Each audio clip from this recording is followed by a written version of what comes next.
واصلاح بين الناس. صحيح. واحنا عمالين نتكلم كتير، حتى يعني اخواتنا اللي انتخبناهم في البرلمان كلام كتير بدون فعل. اثر فيك التقرير يا كابتن؟ جدا. وما زلت مصر ان مصر مليانه بالنماذج دي.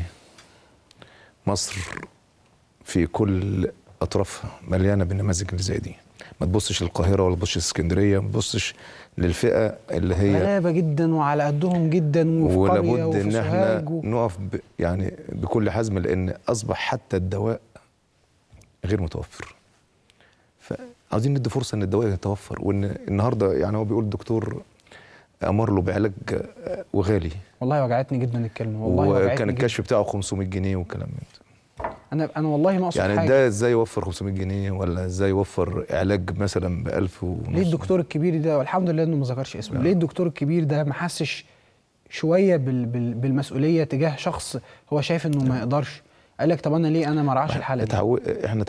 احنا تحولنا لعصر مادي. ليه بقينا آلات كده وبقينا ما بنفكرش في حاجه غير في نفسينا يعني؟ بص يا ابراهيم، لما احنا اتنزع من قلوبنا الرحمه، ليس منا من لا يوقر كبيرنا ولا يرحم صغيرنا، فتحولنا بكده. زي ما قلت لك في الاول، نسينا ربنا سبحانه وتعالى فنسينا. وزي ما انت كملت وانساهم انفسهم. صحيح. احنا نسينا الناس دي وفكرنا في نفسنا. احنا بندور على نفسنا. انا لو بتكلم على فئه راضيين، ان ازاي نتلمع وازاي ننزل وازاي نقبض فلوس، ويبقى في صراع كبير جدا بين الملايين اللي انت بتشوفها على صفحات الجرايد.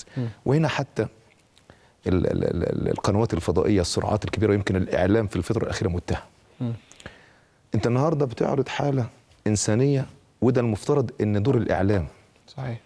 مش دور الاعلام الوقيعه بين الناس، وان عشان ينفرد بخبر ان هو يعمل فرقه بين الناس. لا، النهارده انت شوف متاثر قد ايه، وده دور صغير من الاعلام ان يسلط الضوء على نموذج واحد. صحيح. انت لو عملت احصاء لمصر بحالها، دم قلبك هيبكي. صحيح.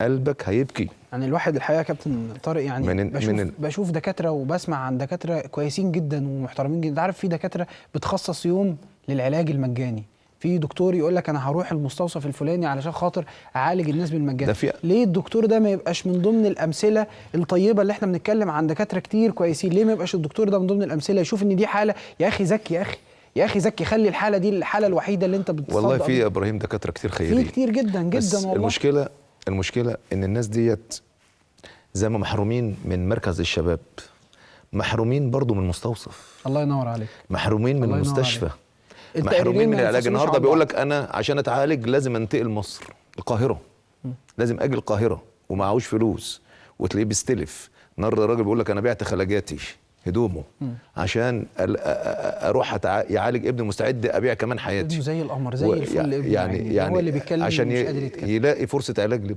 النهارده انا ليه انا ما نديش فرصه ان احنا الناس اللي في البلد، ومصر عامره بالخيرين. النهارده دعوه الشيخ محمد حسان لقت قبول كبير جدا. صحيح. والناس ما شاء الله تبرعت.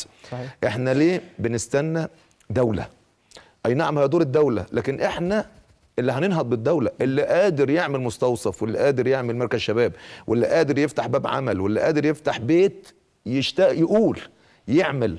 احنا مشكلتنا ان احنا بنتكلم، مشكلتنا ان احنا بنتكلم لكن ما بنعملش. احنا كلامنا كتير لكن ما بنعملش. اللي عاوز يقدم خير يعمله، يعمله يروح ياخد بايد الناس ده، سواء طبيب، سواء مهندس، سواء محامي. مش لازم يعني ناخد من وراه شغل. انت صداقتك في الدنيا ان ربنا سبحانه وتعالى، اللي هي لو بنقول الصدقه العلن تبقى علن كويسه، لكن اللي في السر احسن.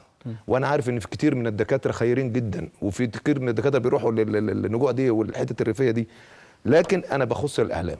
لابد يا ابراهيم كل الاعلام ما يبقاش كل التسليط على النواحي السيئه. خلينا ناخد بالناس بايد الناس، خلينا نعالج الناس، خلينا نوفر خبز للناس، خلينا نوفر مسكن للناس، خلينا نوفر عمل للناس. وده دور الاعلام. ما تشحنش دماغ الناس فقط لا غير. انا عاوز اعمل ايه؟ المفترض ان انا اعمل حاجه. انا بس ما اكتفيش بمصمصه الشفايف. صحيح. واقول يا عيني ويا سيدي ومش عارف ايه، وانا عمال اتكلم وبس، واخد منبر هنا وجاي مكان هنا تستضيفني وانا مش عامل حاجه. لا، لازم نعمل. لازم نعمل. احنا بناخد الحمد لله احسن من غيرنا.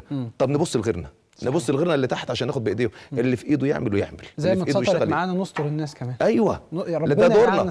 يعني مركز الشباب احنا بنقول الدوله بنخاطب الدوله. طب ما كل نادي في بلده ياخد بايد مثلا 10 مراكز شباب. كل نادي ياخد بايد 10 مراكز شباب، لو هو النادي ده ما عنده مقدره ياخد بايد 10 يعمرها، يصرف فيهم على وانا اول الناس اللي هتبرع له. يعني اول الناس اللي هتبرع له. طيب انا بس وهتبرع لغيره. في